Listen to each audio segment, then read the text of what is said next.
From Studio DRC at the Daytona Regional Chamber of Commerce, this is the Crest of the Wave. Hello again, everybody, and welcome to another edition of Crest of the Wave, the Daytona Regional Chamber's podcast for the business community. My name's Ken Phelps. I'm the Vice President of Resource Development here at the Daytona Regional Chamber, and we're glad to have you along with us on another episode. Excited to talk to our guest this month. Probably a familiar face and a familiar voice for many of you, but in a little bit of a new role here in the community. So we're going to chat with him about that. It is my pleasure to welcome retired Brigadier General and the Executive President for the CEO Business Alliance, Ernie Audino. Ernie, thanks for taking some time today and coming in to chat with us. Thanks, Ken. It's my pleasure. Yeah. So let's start. I think I was probably quite a bit of our audience is familiar with who you are and what you do, but for those that may not be, maybe the first time to have seen or interact with you, give us a little bit of like your background. What brought you to Volusia County? Your experience, obviously extensive military experience. Tell us a little bit about yourself. Well, I'll answer the last question first. What brought us here? It was my wife. The Army. We had 32 years in the Army, and all of those moves, Uncle Sam moved us. And when it's time to retire, my wife says, "Hey, do I ever get a pick?" Well, yeah, you do, of course. And she goes, "Okay, it's going to be Florida." So we came on down. But yeah, 32 years in the Army. I didn't really come out of an Army family. I didn't really come out of an Army area up in New England and out in Cape Cod. And there's very little Army presence there, if anything. And but there were a couple of, as usually happens in every walk of life, there were some mentors or some examples that are out there. And in my family, there was one or two who had a few years in the military, in the Army, and then we used to take some picnics as a family too. When I was 10 or 11, we did a picnic out in New York. We went to West Point. I didn't even know what West Point was at the time, and we were out at Trophy Point, and there were maybe 100 brass cannons captured, I think, during the Spanish-American War, and they were all out there. And 10 years old, I'd never been next to a cannon like this before. That was pretty good. And then these students, the cadets, were carrying rifles, and I thought that was pretty good. And that set the seed. I wanted to go there, and thank goodness I was able to do it. Fantastic. So 10 years old, you said, that seed got planted. That's interesting. Interesting that it actually then comes to fruition, because I think so many people, you have an occurrence like that, and you think, and it doesn't work out. But fortunately for us and for our country, it did lead you on that path. Well, it did, and it was just a great life. I would do it all over again. And the best thing was, of course, country gave me some great missions, some great challenges, some great teams. And any recognition or promotion I got over the years was really, it wasn't because of me. It was because of these great teams I had, and I just happened to be given the privilege and the honor and the duty to lead those teams. But it was the teams that did it. But at my retirement ceremony, 32 years later, I had turned to my parents, and this was in the Pentagon, and I had said to them, "Hey, the only thing I wanted to do in high school, the only college I wanted to go to was West Point, right?" And, my mother's looking at me, and I said, "But did you ever pause for a second and say, hey, does this dummy have a plan B?" And I did, Ken. I had a plan B. And I told this to my mother in front of everybody there. I said, yeah, if you flipped to the last page of Rolling Stone magazine, there were ads there for lumberjacks up in the Northwest Territory. That was my plan B. Well, good that it worked out, but probably for you and for her and for us. You've got some additional governmental experience beyond your time in the Army as well, because you served as district director for Congressman Michael Waltz when he was in the 6th District prior to his appointment into the Trump administration. So you've had some experience working with varied groups of people, building consensus and leadership and all that kind of stuff, which leads you kind of to an interesting new role here in the county as the Executive VP for the CEO Business Alliance. Great business leaders in our community working in that economic development space. Talk a little bit about that role, what appealed to you about that, because obviously you as retired and then getting out of the political world, you could easily have said, you know what, I'm done, I'm going to go and enjoy some time, and but there were some good folks that kind of brought you into the loop on there. What was the appeal of this new role, and what are you looking forward to most about it? Well, one of the beauties is I had been working, Mike Waltz and I had been working with the CEO Business Alliance since practically Mike's first day in office. this was a great compliment to Team Volusia. And we were frequently encountering really cool, really innovative, high-tech or unique companies in the aerospace sector or the defense sector that had some challenge. They had some problem where they were, or they had a desire to go somewhere better, or they needed to be hooked up with somebody for some reason to move something forward. And frequently, I would call down to the CEO Business Alliance and say, hey, here's the issue. And they would begin to put together the foundation to solving this problem. And it was apparent to me that the alliance was this gem in the area that complements some of these other gems and helps bring some good business to the area. These are jobs for people. The mission of the CEO Business Alliance is to recruit, retain, and expand high-tech aerospace business into Volusia County for the purpose of helping to improve the standard of living. I mean, that's what makes it all worthwhile. Yeah. Tell us a little bit, share what you can, and if it's proprietary, I understand that as well. What were those conversations like the first time when they said, hey, have you ever thought about coming onto this side of those conversations and being a part of our team? What were those conversations like? I tell you exactly what it was like. Thank you for saving me from going back to the swamp. Yeah, because that was kind of in the works, and up there at D.C., when Mike was pulled up to the National Security Council as a National Security Advisor. And I had run much of Army current operations out of the headquarters up in the Pentagon that's 1,000 people in that directorate. And that's a 7-day-a-week job, And at this point, there were other missions that I could commit to here in Florida that were rewarding and purposeful and meaningful. And this was one of them. This was it, really. And as soon as I heard about the interest, I was positively engaged. Yeah, that's awesome. Well, we're glad to have you in that role as part of that team. I think one of the things that I don't know I know some residents really get the embarrassment of riches we have in terms of talent in the economic development space in Volusia County. You mentioned Team Volusia earlier, doing outreach, the CEO Business Alliance in Volusia County Economic Development, all the chambers in the community. Yeah. Give me what are your impressions? You're relatively new to this role of what you've seen of the cooperation amongst those agencies. Because from in my past experiences in different parts of the country, not every organization or every community has agencies that work together as well as all of these groups do. What are your initial thoughts on your first several weeks into the position and that cooperation? All right, I'm going to give you a two-part answer. First, coming to this job is like going to a new but old and comfortable job, because I had gotten to know all of the members in the alliance, Kent Sharples and I. We had all become not just colleagues but friends, right? Mm-hmm. So it's just it's almost seamless. It's wonderful, and Kent's a font of wisdom, and we're going to make him our emeritus as far as I'm concerned. All right, so that's a component of it. But I'm going to illustrate the second answer with an example. So we had brought a company down here.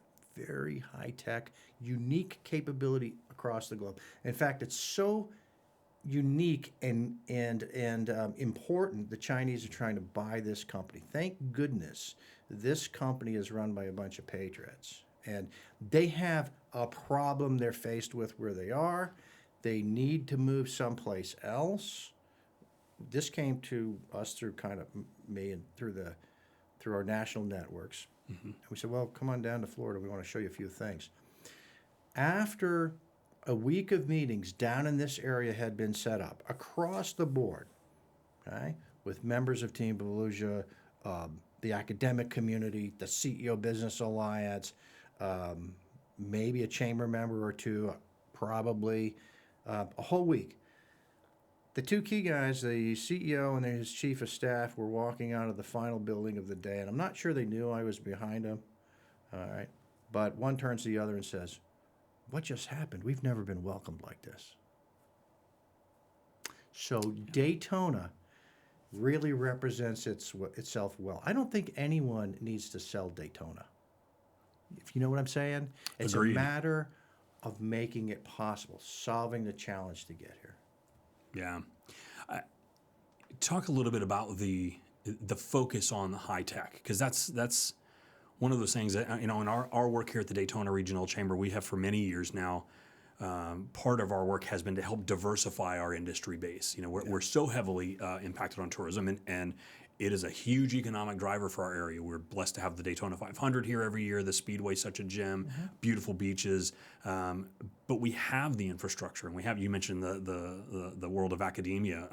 We've got some tremendous higher ed institutions, a great K-12 system, but the focus on bringing high tech jobs brings typically higher wages, better quality of life. How do you go about scouting those companies? Obviously, you've got an extensive network nationally from a lot of the work that you've done. How much is active recruitment of you target a company is like, well, that's the kind of company we want in this area, and how much is a company that just says, hey, we're looking for a new spot. Let's talk to Daytona. They've got some interesting mix of resources that might be valuable for us. Yeah, I mean, I think recruiting and targeting is part of it, but it's also first and foremost, you've got to be able to see these companies first. I call that the reconnaissance phase, and that's becoming aware of other people's problems that are out there. So I, for one, stay very well engaged and need to even increase that engagement nationally and internationally. Getting involved, watching what's percolating, getting to know various companies, and learning of issues that they're being challenged with. And these typically lend themselves to next level discussions, right? There's also the recruitment piece. There's also a matter of reaching out directly and saying, hey, look, you haven't even shown an interest in this area, but maybe you should, and here's why. Kent was doing some of that too before I came on board. Mm-hmm. I think it's the value of having the brain trust that is the members of the CEO business lines. When you think of the Glenn Ritchies and the Randy Dyes and those folks that are bringing that expertise to the table, that's got to help identify those people, because it's one thing for a company to say, hey, I think we could be successful here. Don't know if anybody's done it before. You can look at that roster and they clearly have been successful. Exactly. And so as I love to say, if you're going to try to recruit the Elon Musks of the world, it's best to get them in front of peers, other CEOs who've been very innovative, very creative, and very productive, and who've cut through the mustard, walked the walk and talked the talk, and created some great companies here in the area. Because when these CEOs get together, they resonate. Sure, at some point you got to do the blocking and tackling. You've got to sit them down, and they've got to see a few PowerPoint slides. I don't have much tolerance for that. I'm glad somebody does. But you got to cross that bridge too. Mm-hmm. But a great first impression is when we can link them up with other creative, important CEOs who've done this stuff. What are some of the things that are on the horizon for the CEO Business Alliance? Obviously, anytime you have a change in leadership, Dr. Sharples has a philosophy and a demeanor in how he works. You're going to bring your background and experience to that. So there's a little bit of a shift, but obviously it's still mission focused. What are some of the things on the horizon that members of the community might hear now and 6 months, a year, 2 years down the road, know, hey, I heard them talking about something like that. Yeah, I wish we could talk about some of the companies, but one of the benefits of the Alliance, because it's a private organization, wholly private, I think it has two great advantages, great attributes.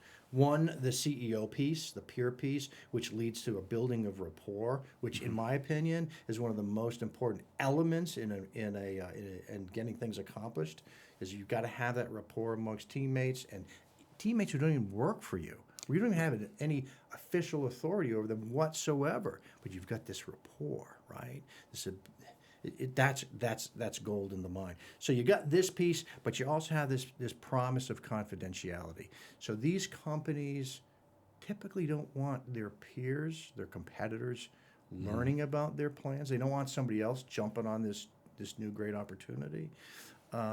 And obviously we can provide that confidence for them. So what's on the horizon though? So I can tell you, like anytime you go through a transition like this, there's going to be a review of your strategy. Mm-hmm. Kent and I have begun that. So the question is, all right, how have we been doing these things? Okay, let's get this stuff posted, and let's see whether or not these things are accomplishing things to the standard we need them accomplished. Right.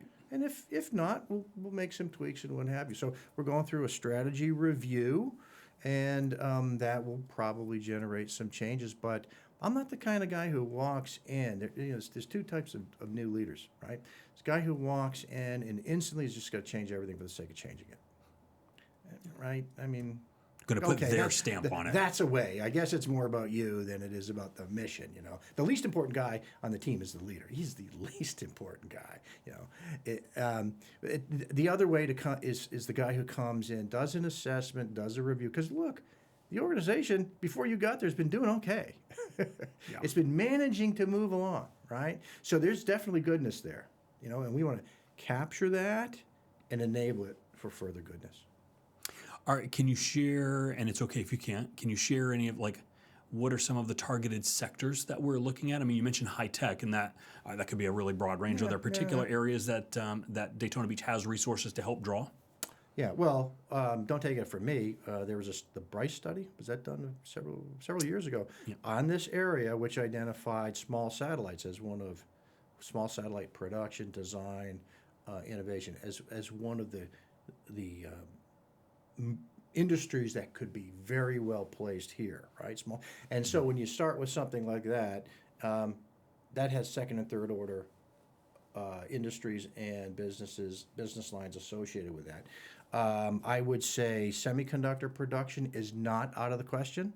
Okay. We are involved with some companies that, if they are successful with this, it has the potential to seize back from Taiwan the production of semiconductors. Think of that.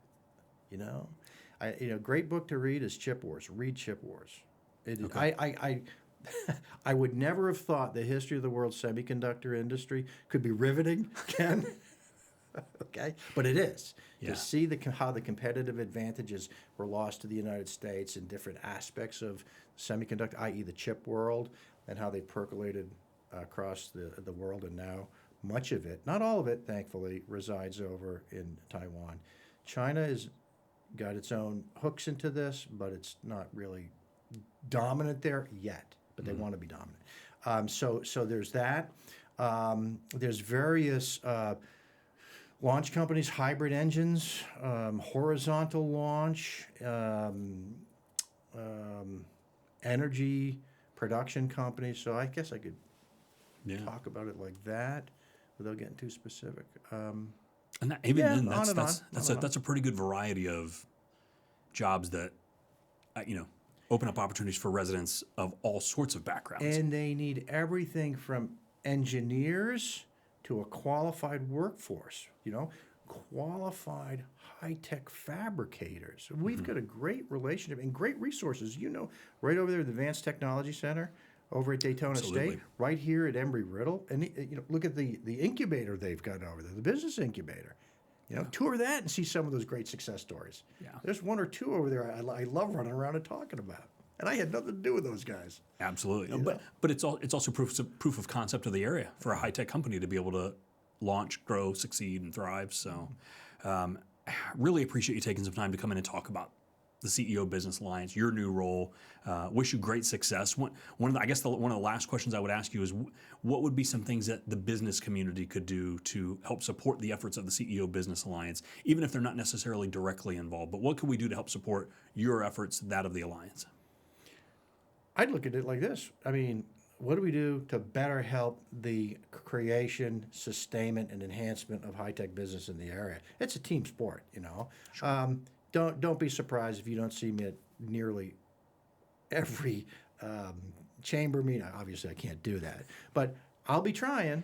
All right, at the various chamber meetings, at the various Team Volusia meetings, because I'm not the smartest guy in the room, but there are a lot of smart guys out there, and I want to hear what they have to say. Absolutely. Well, congrats on the new role. Excited for us here in the community to have you transition into this. Obviously, if there's stuff that we can do in support of your efforts here at the Daytona Regional Chamber, we're just a phone call away. But congrats, and here's hoping that you take that baton from Dr. Sharples and run with it and continue his success. Thanks, Ken. Those are big shoes to fill, but we're great friends and colleagues, and I'm honored to be able to do it. Very good. Well, we want to thank everybody for watching and listening today. For me, it's always a fascinating conversation to be able to get to chat with our community leaders here. If you have not already subscribed to Crest of the Wave, either on the Daytona Regional Chamber's YouTube channel or on the various platforms that we are on with our audio version, whether it's Spotify or Apple Podcasts, I encourage you to do that because you'll get notified every time there's new content uploaded. If you are a business and interested in leveraging the power of this podcast to sponsor and promote your business, we have opportunities for that as well, and I would encourage you to reach out. You can reach out to me here at the Daytona Regional Chamber. With that, we'll put a wraps on another edition, and thank you for tuning in. I hope you'll catch the next Crest of the Wave. So long, everybody. If you enjoyed this podcast, please be sure to subscribe wherever you like to listen to podcasts. For more information on our business community, visit our website at DaytonaChamber.com. Until next time, be ready to catch the next Crest of the Wave.